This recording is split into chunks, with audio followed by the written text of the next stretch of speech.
Bonjour et enfin rebonjour en tout cas pour celles et ceux qui me suivaient. Et donc aujourd'hui, je vous présente la suite des vidéos qui font appel à la signification, au décryptage des planètes. On a donc vu, pour l'instant, on a vu deux planètes, on a vu, donc qui sont des astres, mais en astrologie, on ne fait pas trop la différence, on appelle ça les planètes. On a vu donc le soleil qui représentait donc le père, on a vu la lune qui représentait la mère, enfin tout ce qui était féminin, n'est-ce pas? Et aujourd'hui, eh bien, nous allons découvrir la troisième planète de votre thème qui s'appelle Mercure. Alors, Mercure, que va-t-il représenter comme personnage? Eh bien, Mercure va représenter votre frère, mais pas n'importe quel frère. Ça va être votre frère le plus jeune. Si vous en avez plusieurs, ça représentera le plus jeune. Ça peut représenter aussi un enfant adopté, en fait. Alors, en thème horaire, si vous utilisez les thèmes horaires, par exemple, pour savoir, pour répondre à une question, eh bien, le Mercure va représenter l'oncle. Ça représentera aussi un adolescent. Si vous vous posez des questions par rapport à un enfant, un adolescent, eh bien, vous allez regarder Mercure.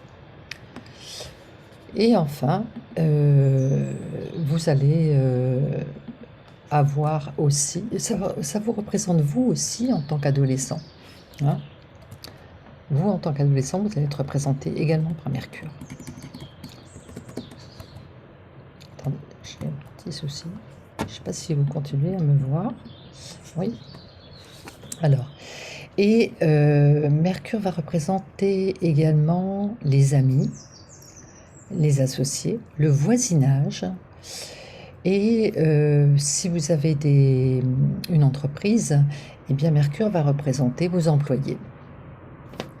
Donc voilà, en gros, oui, en gros, les personnages qui vont être symbolisés par Mercure, ça va être à peu près ça, hein. Je n'en vois pas d'autres, mais bon, j'en oublie peut-être, mais enfin voilà, en gros, c'est ça. Mais maintenant, passons à ce qui est intéressant, c'est-à-dire quelle est la partie de vous que va symboliser Mercure? Eh bien, Mercure va vous décrire quel genre d'intelligence vous avez, quel est votre intellect, comment fonctionne votre intellect. Par exemple, si vous avez un Mercure en signe de terre, eh bien, vous aurez une intelligence pragmatique. Voyez, si vous avez un Mercure en signe d'air, eh bien, vous avez un Mercure qui est assez volatile, hein, qui est très qui est très rapide. Vous voyez, un Mercure en signe d'eau, ça va être plutôt un Mercure qui va être, qui va fonctionner par le ressenti, par la sensibilité, par la réceptivité, par l'intuition. Vous voyez? Alors, Mercure va nous montrer aussi votre manière de communiquer. Alors, c'est intéressant. Vous pouvez regarder, par exemple, votre Mercure, c'est votre manière de communiquer. Et vous pouvez regarder le Mercure de l'homme que vous avez rencontré, votre ami, votre mari. Et vous allez voir que, ben, est-ce que vos Mercure parlent bien? Si vous avez deux Mercure en signe d'air, eh bien, vous aurez une communication qui sera fluide. S'il y en a un qui a un Mercure en signe d'air et puis un autre en signe de terre, eh bien, déjà, votre manière de communiquer va être différente.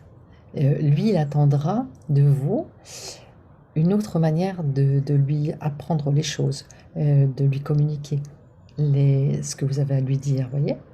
Donc, on peut regarder comme ça, quelle est la sensibilité au niveau de la communication que vous avez en regardant le Mercure que vous avez. Après, ça va vous montrer aussi votre manière d'apprendre, vos schémas de pensée, vous voyez? Votre manière de raisonner. Et Mercure, c'est aussi l'agilité, c'est l'habileté avec les mains. Les gens manuels ou les gens qui sont doués de leurs mains, par exemple, eh bien, par exemple, pour être doué, par exemple, pour la poterie, par exemple, eh bien, Mercure en signe de terre, c'est pas mal, hein, parce que ça donne de l'habileté pour manier la terre, par exemple, vous voyez? Ou alors de l'habileté pour parler, Mercure en signe d'air. Alors, après, pour jongler avec les concepts aussi, c'est Mercure en signe d'air, ça. Alors maintenant, voyons quelles sont les interrogations que vous pouvez vous poser en regardant votre thème. Eh bien, regardez votre thème et dites-vous, bah tiens, comment fonctionne mon intellect? Est-ce que je suis plutôt quelqu'un de rationnel? Mercure, par exemple, en Capricorne, ça va être quelqu'un de très rationnel. Est-ce que j'ai plutôt un intellect qui fonctionne avec les émotions?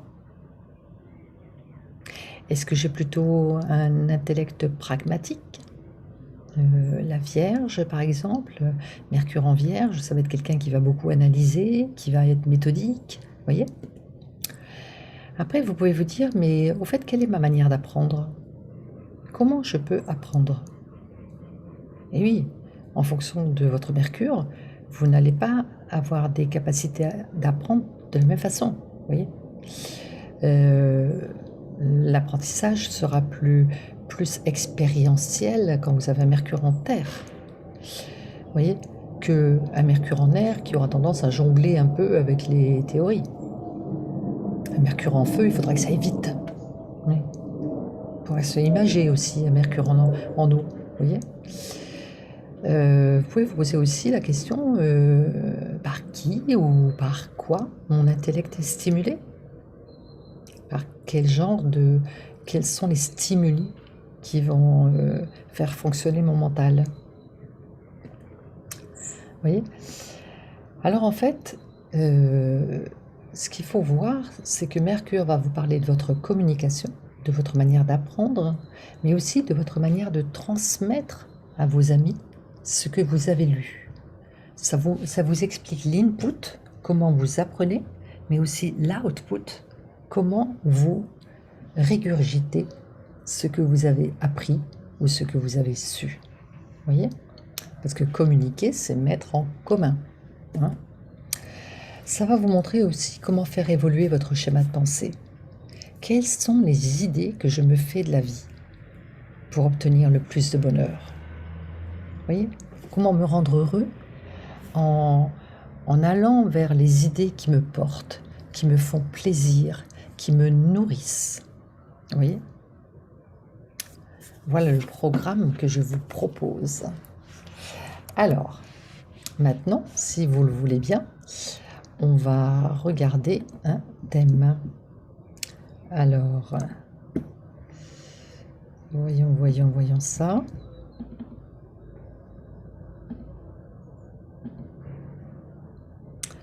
Alors, ah oui, alors prenons par exemple notre cher Michel Onfray. Je ne sais pas si vous connaissez Michel Onfray.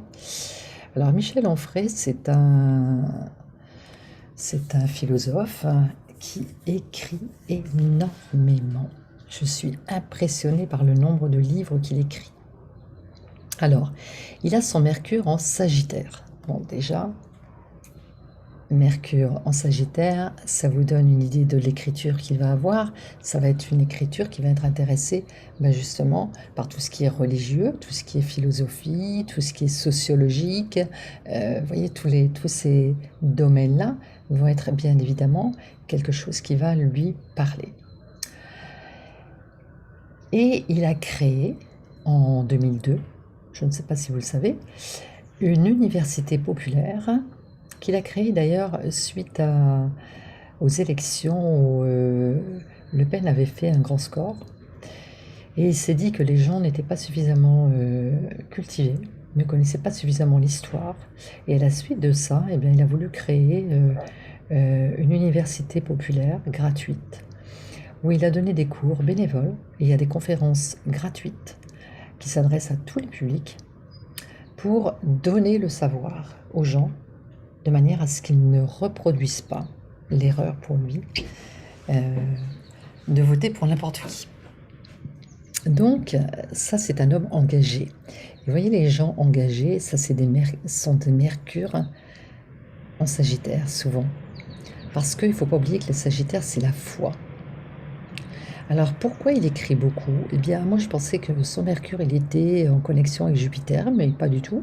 Mais bon, il ne faut pas oublier que le Sagittaire, il est gouverné par Jupiter. Donc Jupiter gouverne le Sagittaire, donc ça donne une prolifération d'écriture, hein. Alors il va être reconnu pour son écriture. Pourquoi? Ben, il n'a pas la Lune, c'est vrai, là, en haut du ciel, mais il va être reconnu parce qu'il y a Jupiter qui est dans son milieu, sa maison 10. Et Jupiter, c'est la reconnaissance sociale. Et il écrit vite, très certainement qu'il écrit vite. Pourquoi? Parce que regardez, ce Mercure, il est relié à Uranus. Uranus, d'ailleurs, qui se trouve en Lion, qui donne de la créativité. Donc il va probablement avoir une écriture assez aisée, même s'il dit que c'est laborieux, mais je pense pas tant que ça.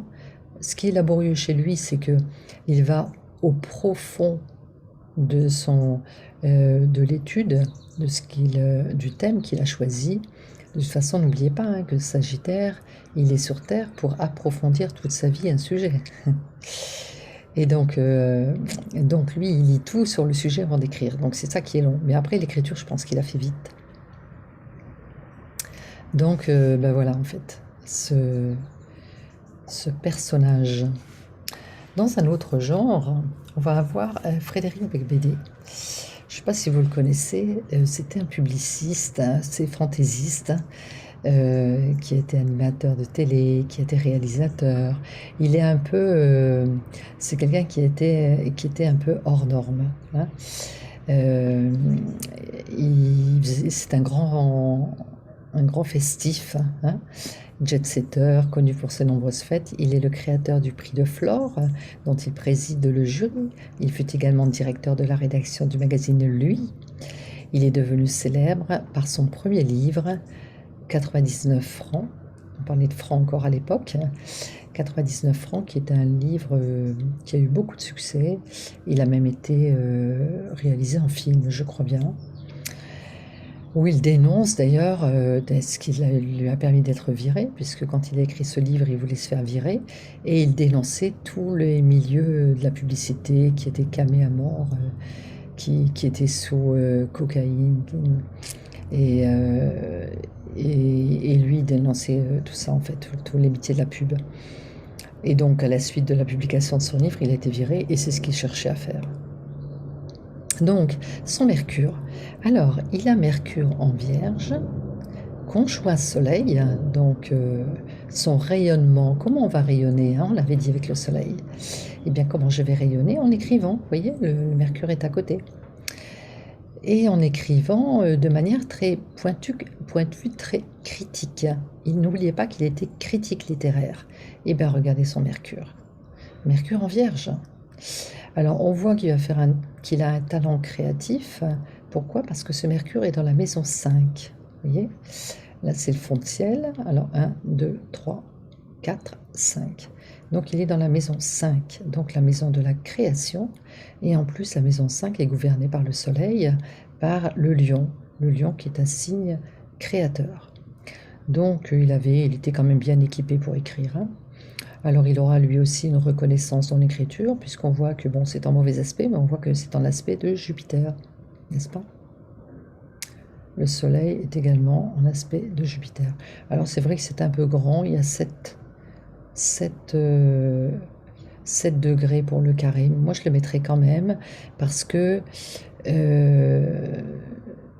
Jupiter, parce que quoi? Oui, parce que en fait il est conjoint Soleil. Donc le carré, je le mettrai quand même. Donc voilà ce que je voulais vous dire au sujet de la Lune. Eh bien, j'espère que cette petite vidéo vous aura plu et que vous allez découvrir plein de choses qui concernent votre intellect, votre manière de communiquer, votre manière d'apprendre, et que vous allez nourrir votre intellect au plus haut point.